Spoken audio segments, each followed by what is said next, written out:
말씀 다시 읽습니다. 너희 중에 선지자나 꿈꾸는 자가 일어나서 이적과 기사를 내게 보이고. 선지자는 말씀을 전하는 사람을 가리키고요, 꿈꾸는 자는 어떤 사람입니까?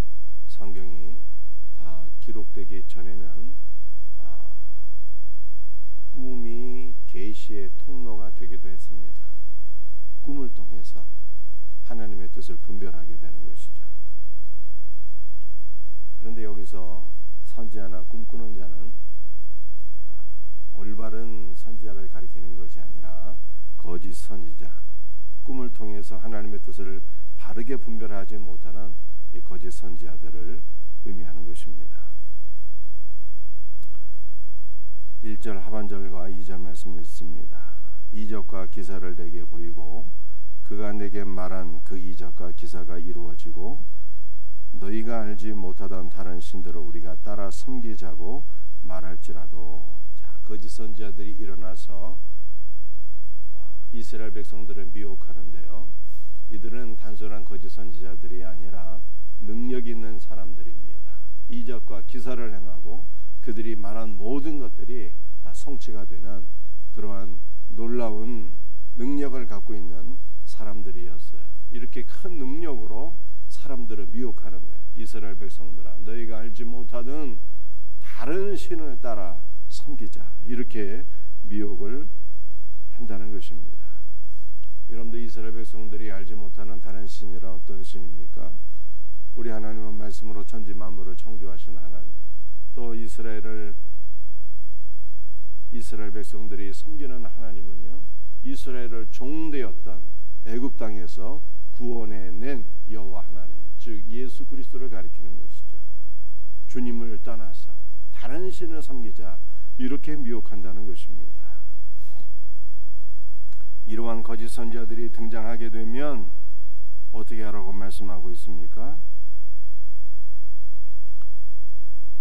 4절과 5절 말씀을 읽어봅니다. 너희는 너희 하나님 여호와를 따르며 그를 경외하며 그의 명령을 지키며 그의 목소리를 청종하며 그를 섬기며 그를 의지하며 그런 선지자나 꿈꾸는 자는 죽이라.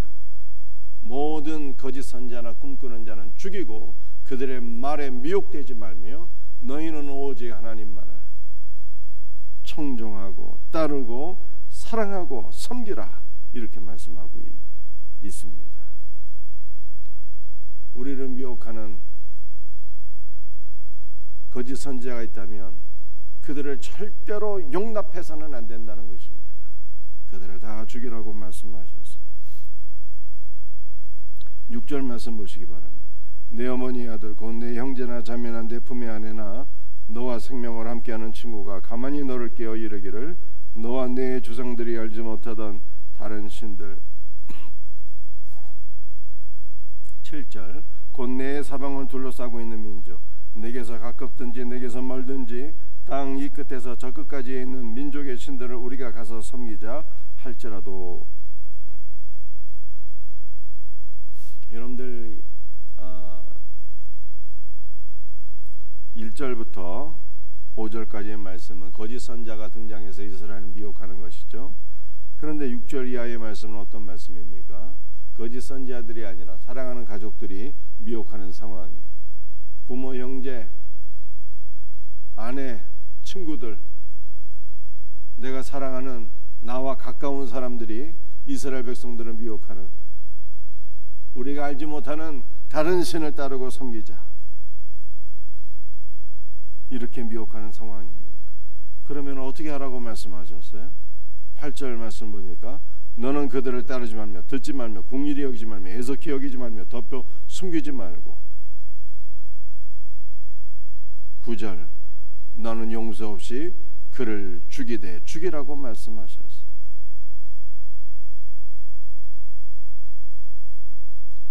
죽이는데 어떻게 죽이라고 말씀하셨습니까? 10절에 이렇게 말씀하고 있죠.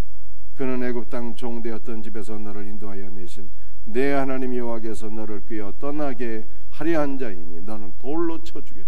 돌로 쳐 죽이라고 말씀했어요.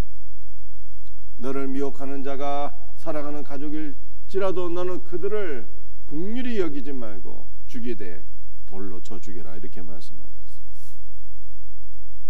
우리를 미혹하는 자는 어떤 자도 용납해서는 안 된다는 것입니다.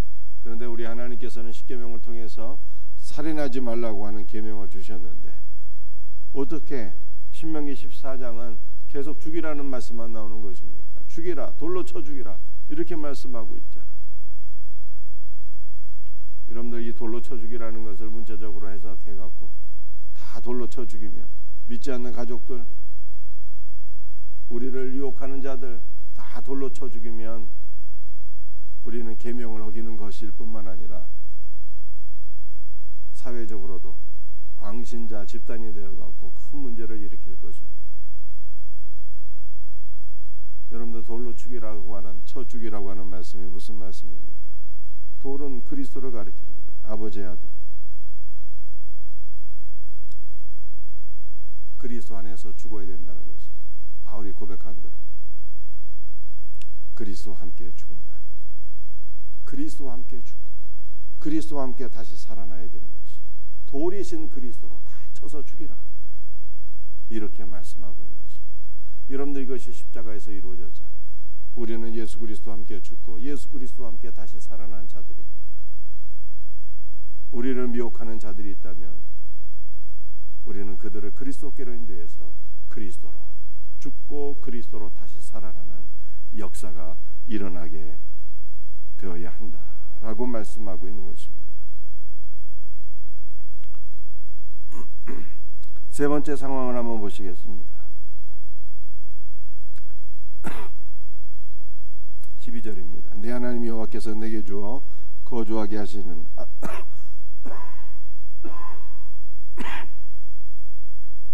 한 성읍에 대하여 내게 소문이 들리기를 13절 너희 가운데서 어떤 불량배가 일어나서 그 성읍 주민을 유혹하여 이르기를 너희가 알지 못하던 다른 신들을 우리가 가서 섬기자 한다 하거든. 자, 첫 번째는 선지자인데 죽이라고 말씀하셨고, 두 번째는 살아가는 가족인데 돌로 쳐 죽이라고 말씀하셨고, 세 번째는 불량배가 일어나서 미혹하는 거예요. 그러니까 여러분들 첫 번째, 두 번째도 세 번째와 연결해 보니까 불량한 선지자가 되는 것이고, 두 번째도 불량한 가족이 되는 것이고, 다 타락한 자들이 우리를 미혹한다는 것입니다. 세 번째가 이 불량한 자잖아요. 다 타락한 자들을 가리키는 것입니다. 불량한 자들이 일어나서 우리를 유혹해서 우리가 알지 못하는 다른 신들을 섬기자 이렇게 유혹한다는 것입니다. 그런데 이렇게 유혹하는 자는 어떻게 하라고 말씀하셨어요? 15절 너는 마땅히 그 성읍 주민을 칼날로 죽이고 그 성읍과 그 가운데 거주하는 모든 것과 그 가축을 칼날로 진멸하고 라고 말씀하고 있습니다. 첫 번째는 죽이고, 두 번째는 돌로 쳐 죽이고, 세 번째는 칼날로 진멸하고. 이 칼날은 무슨 칼날이겠어요? 말씀의 검이죠. 재림주 예수 그리스도께서 병마를 타고 재림하시는데 그의 입에서 검이 나와서 모든 악한 영들을 다 진멸하시잖아요.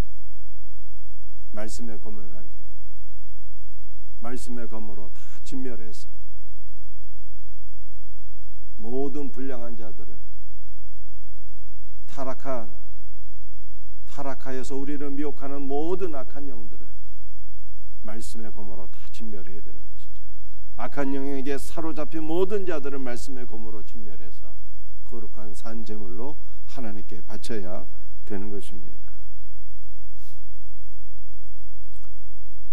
이것이 신명기 13장 말씀이죠. 여러분들 우리가 신명기 13장 말씀을 우리가 통해서 생각해야 될 것이 있습니다. 무엇이 죄인가라고 하는 것입니다. 우리는 흔히 죄를 생각할 때 윤리도덕적인 죄를 생각하기가 쉽습니다. 그러니까 윤리도덕적인 죄는요, 이 새끼죄, 새끼죄 보다 큰 죄가 있다는 거예요. 어미죄가 있다는 것입니다. 그 죄가 무엇입니까? 그것은 그리스도를 사랑하지 않고 그리스도를 멀리 떠나는 것이 가장 큰 죄예요. 그리스도를 불신하고 그리스도를 떠나고 그리스도를 사랑하지 않고 그리스도를 의지하지 않는 것이 가장 큰 죄라. 그리스도를 떠나게 만드는 우리를 미혹하는 모든 자들을 우리는 용납해서는 안 된다. 단호하게 관계를 끊고 도리신 그리스도로 죽이고 말씀의 검으로 진멸해서 오히려 그들을 하나님께로 인도하는 자들이 되어라. 이렇게 성경은 우리에게 말씀하고 있는 것입니다. 여러분들이 이 말씀을 통해서 오늘 새벽에 우리가 다시 한번 더 기억해야 될 것이 무엇입니까? 우리가 어떻게 살아야 되겠는가 하는 것입니다. 우리는 어떤 신앙을 가져야 되는 것입니까? 오직 예수 그리스도, 오직 예수 그리스도, 오직 예수 그리스도만 믿고, 오직 예수 그리스도만 사랑하고, 오직 예수 그리스도만 의지하고 그리스도를 멀리 떠나는 것이 아니라 날마다 그리스도께로 더 가까이 나아가는 삶을 살아야 되는 것입니다.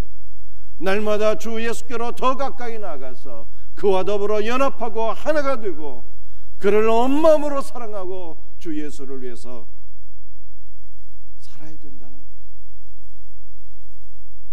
이러한 자들, 믿음이 흔들리지 아니하고 돌이신 예수 그리스도로 모든 불신자들을 쳐 죽이고 말씀의 검으로 다 침멸해서 거룩한 산 제물로 드리는 자들, 이러한 자들에게 우리 하나님께서는요, 오늘 본문 말씀 17절 너를 번성하게 하실 것이라, 번성하게 하신다고 말씀하셨습니다.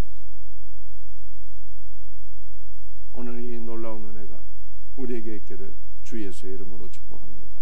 사랑하는 성도들이 마지막 시대에 많은 사람들이 우리를 미혹한다는 거예요. 거짓 선지자, 때로는 사랑하는 가족, 때로는 모든 타락한 영혼들이 우리를 미혹한다는 거예요. 그러나 우리의 신앙은 흔들림이 없어야 되는 거예요. 오늘 우리는 어떻게 기도해야 되는 것입니까? 주님께로 더 가까이 나가게 하소서. 주님이 우리를 점유하소서. 우리가 흔들림이 없도록 우리의 영도 주님으로 채워지게 하시고 우리의 마음도 주님으로 온통 점유당하게 하시고 우리의 몸도 주님의 것이 되어서 오직 주님을 위해서 쓰임받게 하옵소서 라고 기도하셔야 돼요. 사랑하는 성도들이여, 주님이 우리를 점유하셔야 돼요. 우리의 생각과 우리의 영도 다 주님이 점유하셔야 돼요. 그렇지 않으면 악한 것들이 자꾸만 비집고 들어와서 우리의 믿음을 뒤 흔드는 거예요. 그런 미혹당하는 거예요.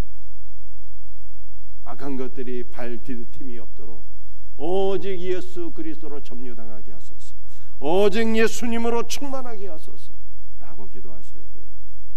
이와 같은 은혜가 우리 모두에게 있기를 예수님의 이름으로 축복합니다. 기도하시겠어요? 아버지 하나님 감사합니다. 오늘 신명기 13장 말씀을 붙잡고 간절히 기도합니다. 거짓 선지자들이 우리를 미혹하지 못하게 하소서.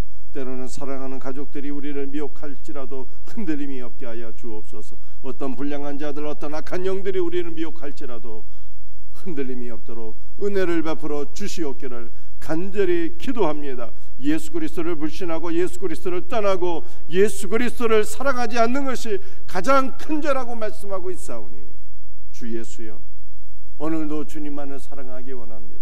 오늘도 주님만을 바라보게 하여 주옵소서. 오늘도 주 예수께로 더 가까이 나가게 하여 주시옵소서. 예수 그리스도와 하나가 되기를 원합니다.